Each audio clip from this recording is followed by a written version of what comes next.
Bienvenue sur VNew French Rugby, un espace d'analyse profonde et équitable du rugby français. De Aviron Bayonnais à Racing 92. En passant par les histoires en coulisses. Nous ne parlons pas seulement des scores, mais aussi des hommes. Abonnez-vous à la chaîne pour nous accompagner.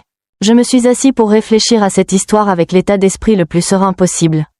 Non pas parce qu'elle n'est pas triste, ni parce qu'elle manque de dramaturgie. Au contraire, c'est précisément parce qu'elle contient trop d'émotions, déception, fatigue, tension, espoir et même de nouvelles opportunités, que je veux la regarder avec lenteur et équité.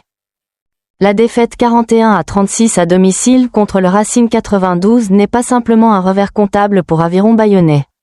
Pour moi, elle ressemble à un tournant psychologique, le moment où un cycle semble se refermer et où un autre commence. Qu'on le veuille ou non. Lorsque j'ai appris que Grégory Pata pourrait quitter Bayonne après avoir envoyé une lettre expliquant pourquoi il ne pouvait plus continuer, je n'ai pas été choqué. J'ai ressenti une tristesse silencieuse. Un entraîneur encore sous contrat jusqu'en 2028, prolongé récemment, qui envisage un départ parce qu'il ne supporte plus ses conditions de travail. Cela m'amène à me demander, dans le rugby de haut niveau, qu'est-ce qui retient vraiment un homme? Le contrat, l'argent, le prestige, ou le respect et la confiance? Je pense à cette atmosphère étouffante évoquée, au conflit latent entre Pata et Laurent Travers, nommé directeur du rugby en mars dernier. Deux hommes, deux personnalités, deux visions du club.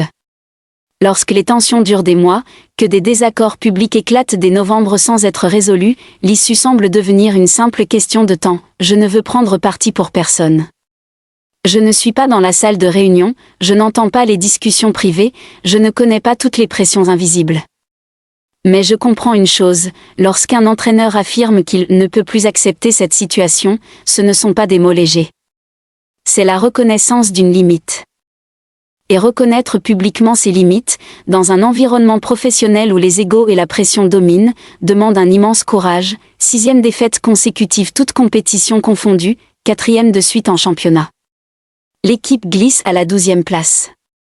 Ces chiffres suffisent à générer une pression énorme. Mais ce qui me fait le plus réfléchir, ce n'est pas seulement la série noire, c'est la sensation que quelque chose se fissure de l'intérieur. Quand l'unité disparaît au sommet, le terrain finit toujours par en être le miroir. J'imagine Pata sur le banc ce samedi-là. Le stade à domicile. Les supporters basques passionnés. Un match tendu, 77 points inscrits au total. Et puis la défaite. Je me demande ce qu'il a ressenti.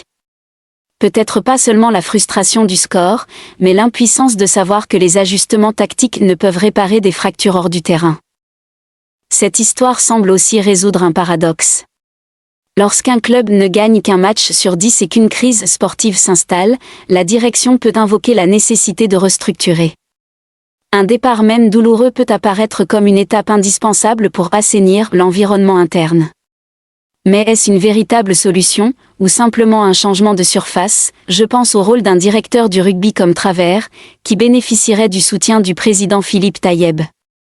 Quand l'équilibre du pouvoir penche d'un côté, l'autre devient fragile, même avec un contrat longue durée.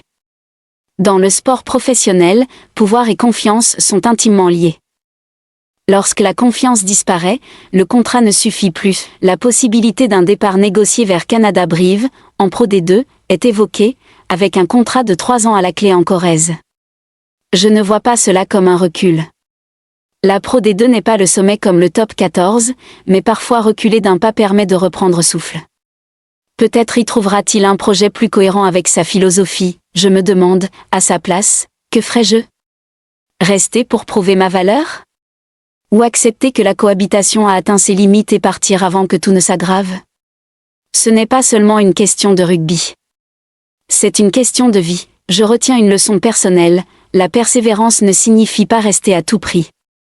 Parfois, le courage consiste à dire assez. Non pas par faiblesse, mais parce qu'on comprend que le développement exige un environnement adapté. Pour les supporters de Bayonne, cette période est difficile. Les défaites s'enchaînent, l'entraîneur est sur le départ, l'inquiétude est légitime. Mais je crois que les supporters ont aussi un rôle, garder la lucidité. Ne pas transformer un conflit interne en attaque personnelle. Ne pas réduire l'œuvre d'un homme à 6 mauvais résultats. Un entraîneur ne devient pas incompétent après 6 défaites. Et un directeur du rugby ne devient pas un antagoniste simplement parce qu'il a une vision différente. Les conflits de perspective sont fréquents dans le sport professionnel. La question n'est pas leur existence, mais la manière dont ils sont gérés, quand les tensions éclatent publiquement. Il devient difficile de revenir en arrière. L'orgueil, l'honneur, la pression médiatique tout se mêle et rend l'équilibre fragile. Cette histoire me rappelle que dans le sport de haut niveau, rien n'est permanent.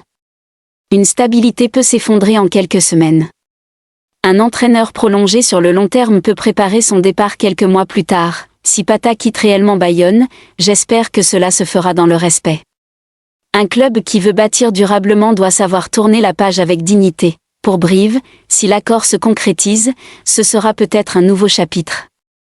Le sport offre toujours une seconde chance. Personne n'est enfermé éternellement dans un échec. En observant cette situation, j'apprends à regarder les événements avec plus de nuances. Une défaite n'est pas seulement tactique ou technique. Elle peut révéler des tensions plus profondes. Et juger un homme exige de dépasser les apparences. Pouvoir et responsabilité vont de pair. Mais la responsabilité ne doit pas devenir un sacrifice unilatéral. Si un environnement devient toxique, partir peut être un acte de lucidité. La paix interne ne vient pas de l'éviction d'un individu, mais du rétablissement de la confiance. Si le départ permet de reconstruire une unité sincère, alors il aura un sens. Sinon, ce ne sera qu'un changement temporaire. L'histoire de Bayonne, de Pata et de Travers n'est ni une tragédie ni un scandale. C'est une illustration de la complexité de la gestion humaine dans le sport professionnel. Et surtout, elle me rappelle qu'aucun parcours n'est infini. Ce qui compte n'est pas l'endroit où il s'achève, mais la manière dont on en sort. Je choisis de regarder cette histoire avec respect pour toutes les parties.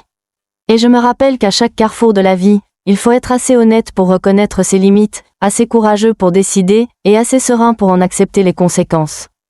En refermant le chapitre autour d'Aviron Bayonnais et de Racing 92, Venue French Rugby vous invite à garder un regard à la fois passionné et juste. Si vous y trouvez de la valeur, abonnez-vous pour continuer l'aventure avec nous.